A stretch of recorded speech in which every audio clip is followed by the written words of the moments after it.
Magsitayo ang lahat para sa ating panalangin. Sa ngalan ng Ama, ng Anak at ng Espiritu Santo. Amen. Panginoon, maraming salamat po sa araw na ibinigay niyo sa amin. Naway gabayan niyo po kami sa aming mga gagawin ngayong araw. At sana po gabayan niyo po ang aming guro na siyang magtuturo sa amin. Amen. Sa ngalan ng Ama, ng Anak at ng Espiritu Santo. Amen. Magandang umaga mga bata. Magsiupo ang lahat. Maupo ng maayos. Kumusta kayong lahat? Wala bang lumiban sa klase natin ngayong araw? Mabuti naman kung ganun. So, handa na ba kayong matuto uli ng bagong aralin? Okay. Bago tayo tutungo sa ating aralin ngayong araw, magkakaroon muna tayo ng balik-aral. Naalala niyo pa ba ang ating tinalakay kahapon? Mabuti naman kung ganun. So, ano ang paksa sa ating tinalakay kahapon? Tama, tungkol sa mga uri ng tula. So, ano-ano ang uri ng tula? Okay, tama. Tulang liriko, tulang pasalaysay, tulang dula at yes, correct. So, anong uri ng tula kung saan tinatampok ng manunulat ang kanyang damdamin at interpretasyon? Yes, Ana? Tama, tulang liriko. Panghuli, ano naman ang tawag sa tulang isinasadula sa entablado na ang mga karakter ay binibigkas nila ang kanilang salita na patula? Tama, tulang dula. So, naintindihan niyo ba ang mga uri ng tula? Mabuti naman kung ganun. Wala na kayong mga katanungan tungkol doon? Okay, so ngayon, dadako na tayo sa ating aralin ngayong araw. But, magkakaroon muna tayo ng isang aktibidad na siyang magbibigay gabay sa atin o magbibigay hint na kung ano ang ating tatalakayin ngayong araw. Handa na ba kayo? Okay. Meron akong inihanda ditong mga pinaghalo-halong litra at ang gagawin ninyo ay inyong buuhin sa tamang litra at idikit ninyo dito sa ating pisara. Nakuha nyo ba? Okay. Sino ang unang bubuo ng pinaghalong litra natin? Yes, Inday Angeline. Pumunta ka dito sa harapan. Okay, buuhin mo. At kayong mga kaklase niya ay tingnan ninyo kung ano ang kanyang mabubuo.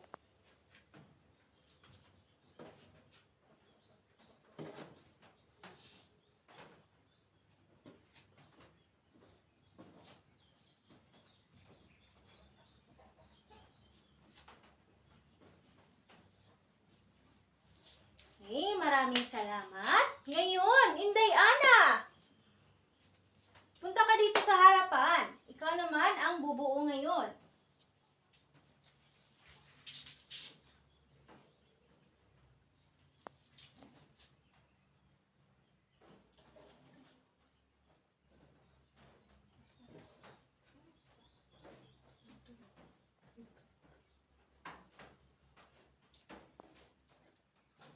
Nahirapan ka pa?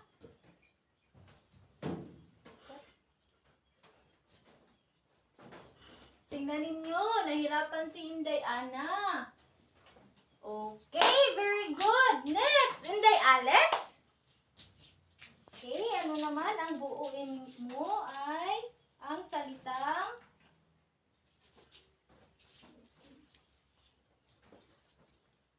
okay. Ang buuin mo ay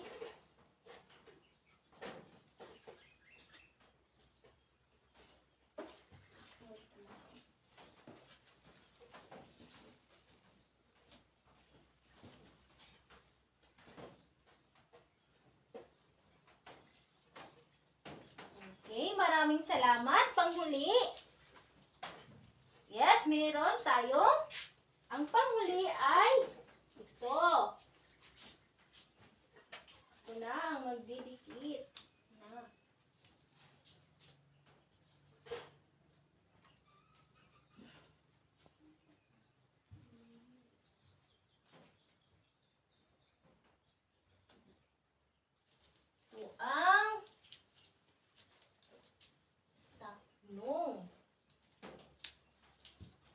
Wait lang ha.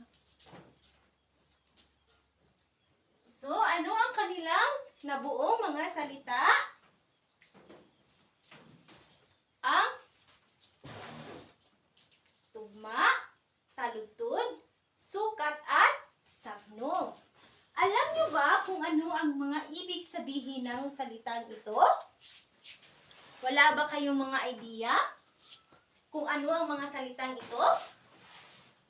Okay, so ngayon, ang tatalakayin natin ay tungkol sa elemento ng tula. So, hindi lamang mga uri ang mayroon ang isang tula, kundi mayroon din itong mga elemento. At itong mga elemento ay may mahalagang parte sa isang tula dahil ito ang magbibigay buhay ng tula. So, handa na ba kayong matuklasan kung ano ang mga elemento ng tula?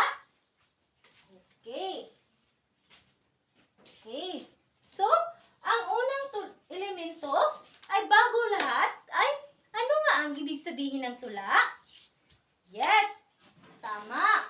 Ang tula ay isang masining na anyo ng panitikan na naglalayong maipapahayag ang damdamin ng makatao ng manunulat nito. So, alam ko na naintindihan nyo na kung ano ang tula dahil natalakay na natin ito kahapon. So, wala na ba kayong katanungan? Okay. So, ngayon, may ipapabasa ako sa inyo na isang tula. At babasahin natin ito ng sabay-sabay.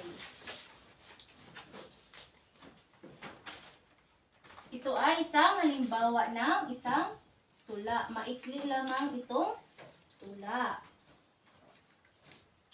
Okay. Ang pamagat ng ating tula ay ang tuntunin sa paaralan. Basahin natin ito ng sabay-sabay. Pagpasok ay agahan, maging maayos sa pilahan.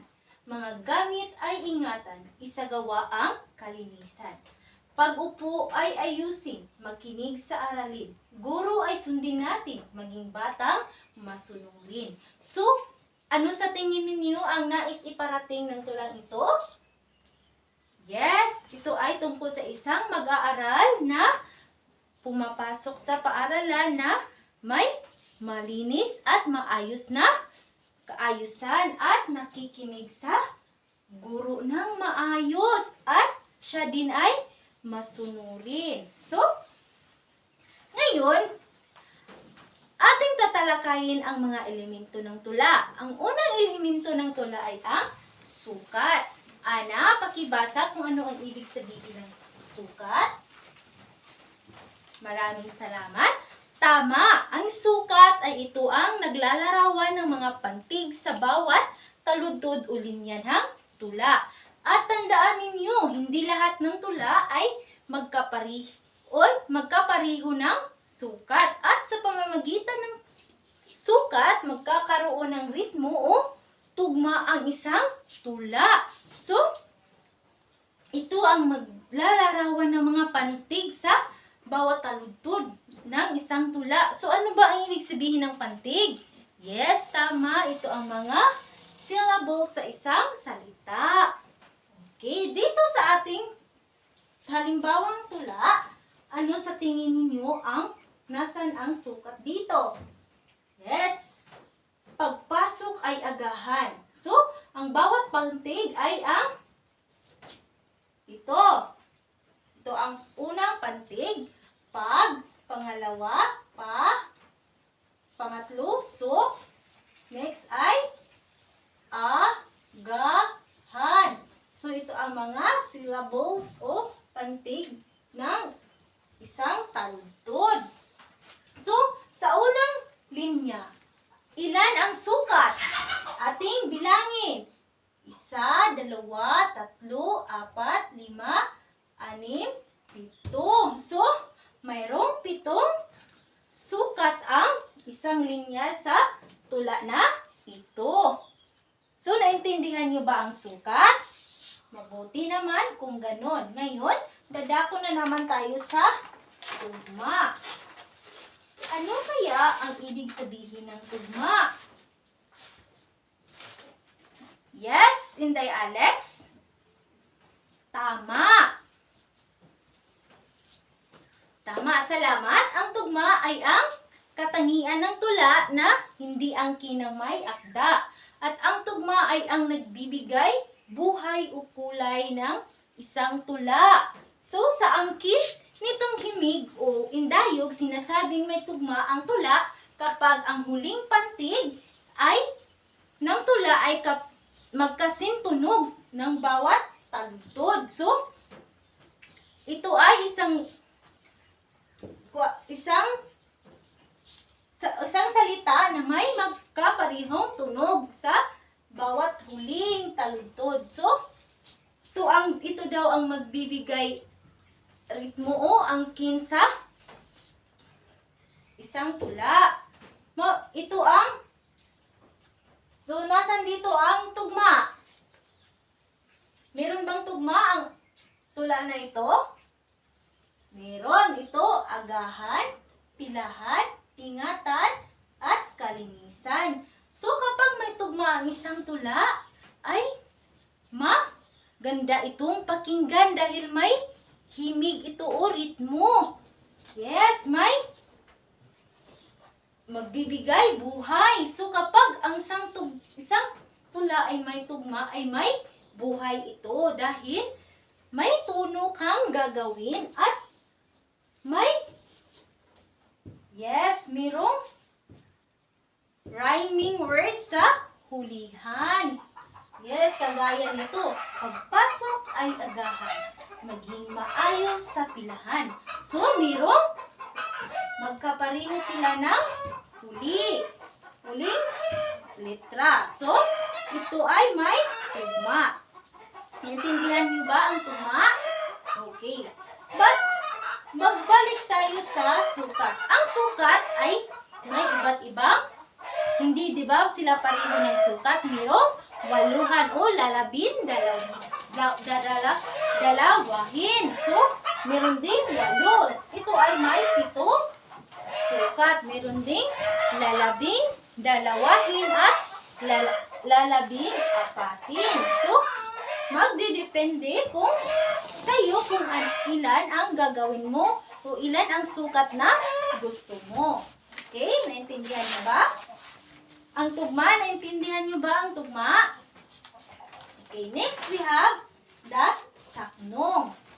Ito ay isang grupo sa loob ng isang tula na may 2 o maraming linya o taludtod. Ito ay isang grupo sa loob ng isang tula na may 2 o maraming linyas o taludtod. Ito ay bumubuos ng isang taludturan sa isang tula. Sa madaling salita, ito ay parang talata.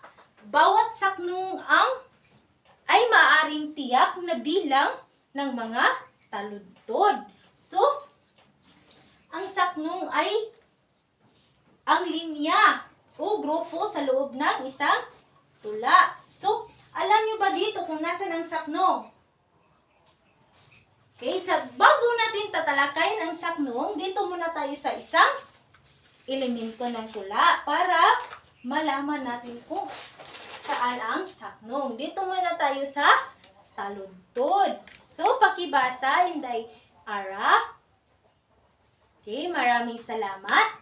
Tama, ito ay tumutukoy sa bawat linya sa tula at ito ang bumubuo ng isang saknong. So, ang taludtod ay tumutukoy sa bawat linya. So, ang ibig sabihin, kada linya ito ay tinatawag na taludtod. So, itong unang linya, ito ay ang isang taludtod. Ang pangalawang linya ay ang pangalawang taludtod, pangatlo, pang-apat. At diba, ating binasa kanina ang ibig sabihin ng saknong. So, ang saknong, itong 4 na linya, ito ang tinatawag na saknong. Ang mga taludtod na bumubuo nito ay ang tinatawag na saknong. So, sa isang saknong may 4 na taludtod. Magdidepende din ito kung ilan ang gagawin mong taludtod bawat saknong. Hindi din magkapareho ang ibang tula. Depende sa may akda. So, ano nga ang tawag nitong apat? Ito ay isang saknong. At ano naman ang tawag sa bawat linya? Ito ay ang mga taludtod. So, naintindihan nyo ba? Mabuti naman kung ganon. So, wala na kayong katanungan?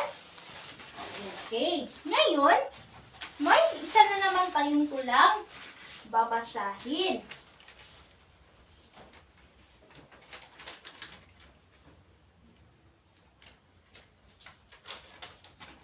Dito.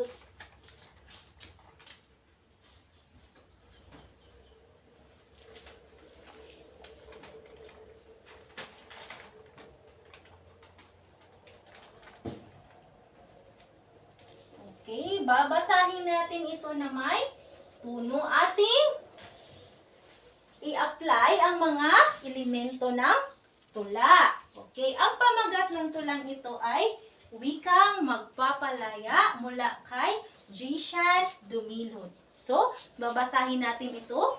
Babasahin ko muna bago kayo, okay? Wika ay gamitin, ating palaguin. Ito'y mahalaga upang tayo ay makaunawa. Wika'y dapat pairalin, sariling wika'y ating mahalin. Ito'y dapat nakatatak sa atin, wika'y gamitin sa bayan natin. Wika'y kaluluwa sa ating bansa, ito'y mahalaga at magpapalaya. Ito'y gamitin ng tama upang hindi tuluyang mawala. So, kayo, magaling! Bigyan natin ang ating mga sarili ng magaling na palakpak. Alam niyo ba kung paano ang gagawin ang magaling na palakpak? Ganito. 1, 2, 3. 1, 2, 3. Magaling, magaling, magaling. Okay. So, di batay dito sa tulang ito, ilan ang taludtod mayroon ang tula. So, ilang taludtod mayroon ang tula, di ba? Tinalakay natin kanina kung ano ang ibig sabihin ng taludtod. Yes, mayroong 4 na taludtod ang tula. Very good, Inday Ara. Naintindihan mo talaga kung ano ang ibig sabihin ng taludtod. Ngayon, ano ang mga salita na may tugma?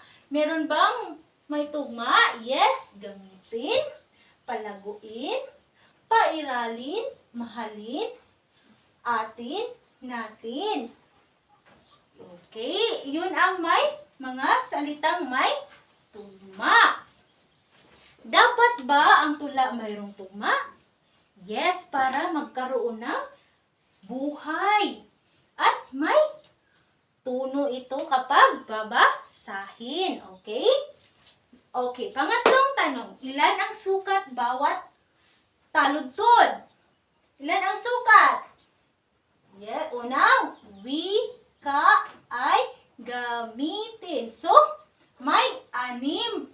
Sa unang saknong, may hindi sila magkapareho ng sukat dahil ang pang-apat na saknong ay 1, 2, 3, 4, 5, 6, 7, 8, 9. Meron 9. So, ang tatlong saknong ay may 6 lamang na sukat. Samantalang ang pang-apat ay may 9 na sukat. So, hindi sila magkapareho. Diba sabi ko kanina, ang sukat ay posibleng hindi magkakapareho. Depende kung ang may akda ay may sinunod na tamang sukat ng bawat taludtod. So, hindi siya magkapareho. Magkaiba ang kanilang sukat bawat taludtod. Okay. Next. Ilan ang saknong mayroon ang tula? So, ano nga yung saknong? Yes, tama. Ito ang mga grupo ng mga taludtod. So, ilan ang may saknong ang tula? 1, 2, 3. Merong 3 saknong ang tula. So, anong tawag sa linyang ito? Yes, ito ang taludtod. Kapag ito ng 4 na linya, ito na ay tinatawag na saknong. Very good. So, naintindihan niyo ba kung ano ang ibig sabihin ng mga elemento ng tula? Mabuti naman kung ganon. So, ano-ano ang elemento ng tula? So, ating tinatalakay kanina. Yes. Inday, Alex. Una, we have sukat. Jade, tugma. Very good. Pangatlo, taludtod. Ang panghuli ay saknong. So, ano naman ibig sabihin ng sukat? Very good. Tama. Ito ay tumutukoy sa bilang ng pantig ng bawat taludtod. So, bakit kaya kailangan nating pag-aralan ito? May idea ba kayo kung bakit natin kailangan pag-aralan ito? Mahalaga ba ito? Yes, Inday. Alex? Magaling! Very good. Kailangan natin itong pag-aralan upang magkakaroon tayo ng idea o kaalaman tungkol sa elemento ng tula. At makakatulong ito upang maunawaan natin ang nais iparating ng may akda. So, hindi lamang ito nila ginagawa para may magawa silang mga bagay. But, meron din itong ibig sabihin, may mensahe ang bawat tula. At, para rin kapag tayo ay pasusulatin ng isang tula, ay alam na natin kung paano gagawin ito. Hindi na tayo mahihirapan. Okay, baka balang araw meron ng isang manunulat dito, di ba? So, alam nyo na kung ano ang mga uri at elemento ng tula. Okay, naintindihan nyo ba? Okay, mabuti naman. Wala na ba kayong mga katanungan? Okay, handa na ba kayo para sa ating paglalapat? Okay. So, dito may inahanda akong mga answer sheets. At ang gagawin nyo lang ay kunin ninyo ang inyong ballpen at sagutan itong mga katanungan na nandito. Basahin ng mabuti ang direksyon. Bilugan ang titik ng tamang sagot. So, bilugan nyo lang ang tamang letra ng tamang sagot. Okay? Naintindihan nyo ba? Bibigyan ko kayo ng 8 minuto.